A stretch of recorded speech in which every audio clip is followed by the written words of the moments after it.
Hello, everyone, and welcome to another episode of Autism Stories. I'm your host, Doug Bletcher, the founder of Autism Personal Coach. Autistic people are the true experts of the autistic experience, and Autism Stories is where we interview autistic people to learn from their stories, experiences, and get their insights. If you would like to be notified about each week's episode of Autism Stories, we suggest you subscribe on your favorite podcast listening platform. We would also appreciate it if you could give us a positive rating and review, as it will help others to learn about autism stories. On today's episode, Raven joins us to discuss their poetry and how Greek culture has impacted their autistic experience. We hope you enjoyed today's conversation. Ray, thanks so much for joining me here on Autism Stories. Thanks for having me. I'm excited to dive in. Absolutely. And let's dive right in and start off. Where does your story in the autistic community begin? Throughout my late teens and 20s, I suspected I was autistic, especially when watching countless YouTube videos of autistic folks describing their experiences. And I also spent much of my grade school years in special education for undisclosed reasons at the time. However, when I grade up to others, I was met with minimizing remarks from other people who had a really general sense of what autism is. A few years back, I found the actually autistic community on Instagram, and after lots of research, I self-identified as autistic. And then through the same community, I actually found an autistic autism assessor and wound up getting re-diagnosed with autism as well as ADHD at 32 years of age. Now, I love learning about how different cultures impact our experience as autistics. So thinking about that, you are of Hellenic heritage. In what ways do you see Greek culture has impacted your autistic experience or vice versa? Intersectionality is definitely important. Being a second-generation immigrant had me feeling like an alien as it is. So being autistic and not knowing it growing up made me feel even more different. But I figured most of my differences had to do with being from an immigrant family and facing generational trauma, stuff like that. However, even within the Greek community itself, I felt really separate, other. So in Greek society, basically it's considered a collectivist type of society, which means groups are prioritized over each individual in it. Whereas in American society, it's considered more individualist. So there's this huge dissonance for me, bridging those vastly different ways of being into my day-to-day life. I feel like my family's more collectivist views led them to be more concerned about what the Greek community thought. So autism didn't exactly paint our family in this positive light, so it remained a secret even for me. Greek culture also tends to be more extroverted, with big gatherings being really commonplace. And I was really soft-spoken as a child. I've always been introverted, easily overstimulated. So that was really difficult growing up. No matter how hard family members tried to make me more sociable and less awkward, it didn't work. Furthermore, Greece is a little more behind when it comes to awareness and acceptance of variance, disability, stuff like that in the US. So the additional layer of stigma also led to my childhood diagnoses being swept under the rug. My parents and relatives regarded such things as a weakness, unfortunately. And we were different already, so they didn't want even more reasons for us to feel ostracized from not just the Greek community, but just the American community we're trying to integrate into. So ultimately, language and cultural differences weren't the only part of my story.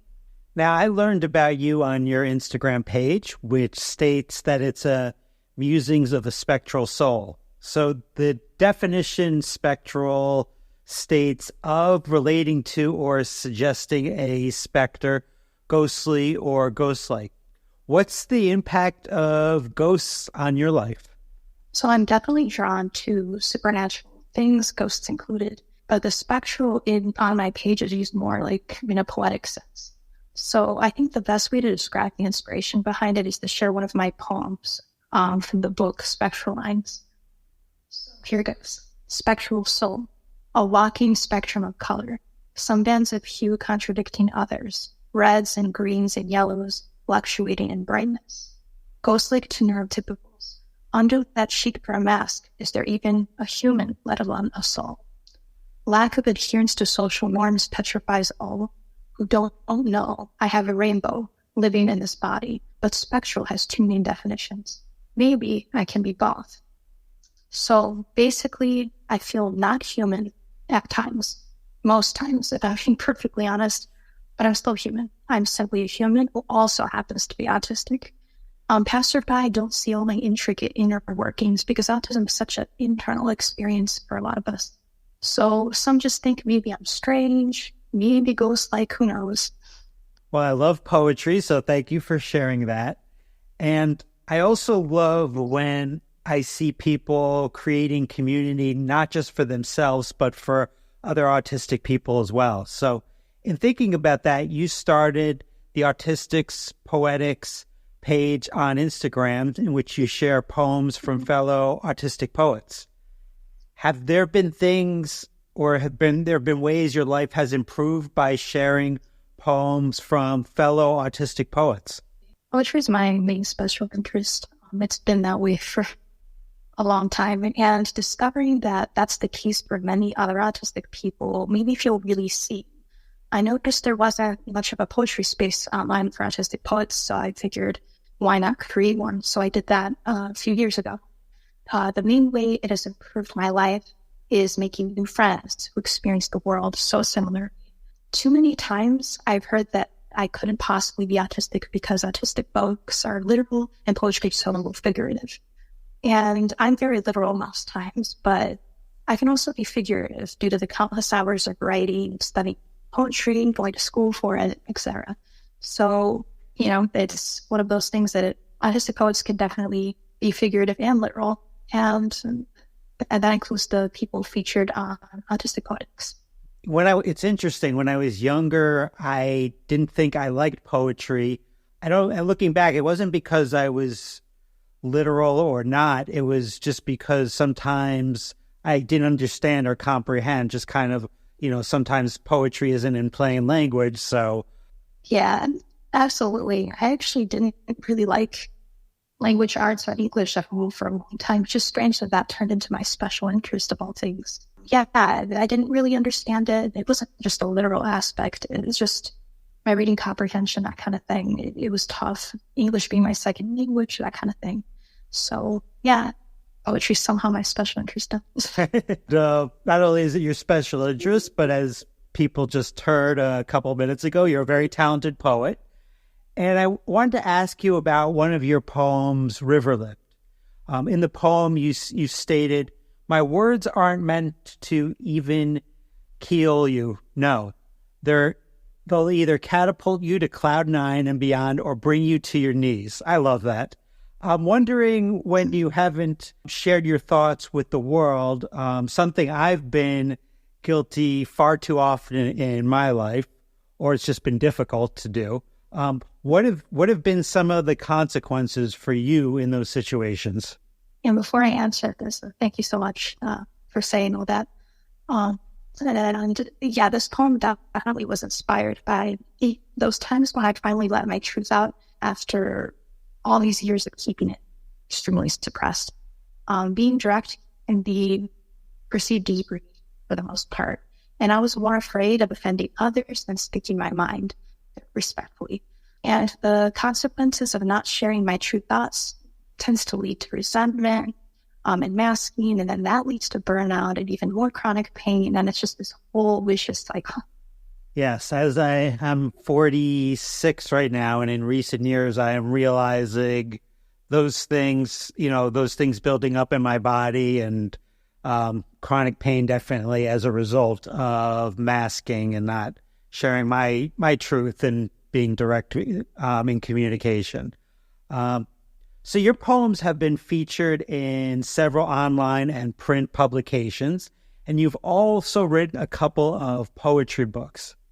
So one such book that I'm really interested in, I'm probably going to mispronounce it, but Nova Consentia, Poetic Snippets of Mindfulness. What aspects of mindfulness have been helpful to you to reduce anxiety or overwhelm in your life? I really love this question. Another special interest is kind of like mysticism and mindfulness. So yeah, my books tend to be based off of things I'm really hyperfixating on at the time. The book focuses on the art of noticing life's simple things to bring about more peace in one's life. So simply observing a sparrow, a pine tree, or my breath helps reduce my anxiety.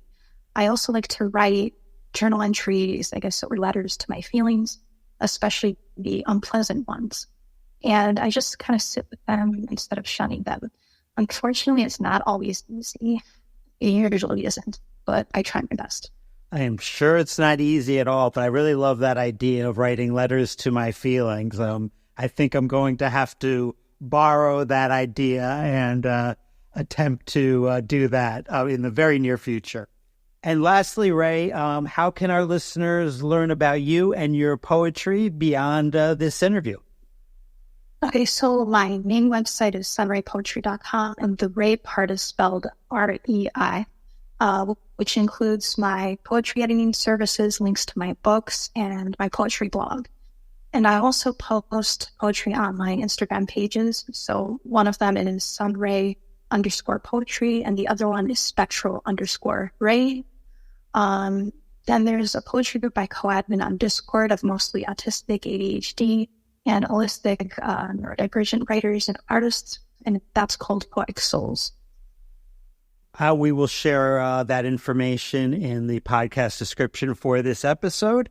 Thanks so much, Ray, for joining me today. It was a pleasure to learn about you and your wonderful poetry. And thank you so much for interviewing me, having this space for autistic people. I had a really wonderful time. Thanks so much to Raven for the conversation. To learn more about Raven, please check out the link in the podcast description for this episode. We always love hearing from you and would especially love to hear from you relating to this episode on who are some of your favorite autistic poets.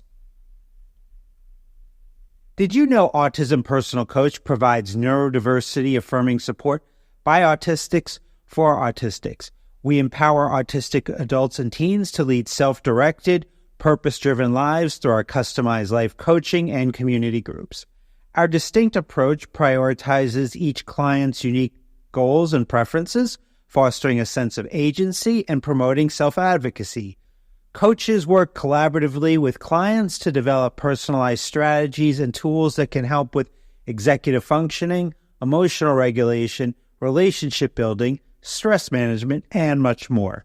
We also support parents and partners of autistic individuals by providing insights and guidance to bridge communication gaps and nurture mutual understanding. With our accessible remote services, individuals from any location can receive the assistance and mentoring they need. So join us today to experience judgment-free coaching rooted in empathy, expertise, and respect for autistic identity.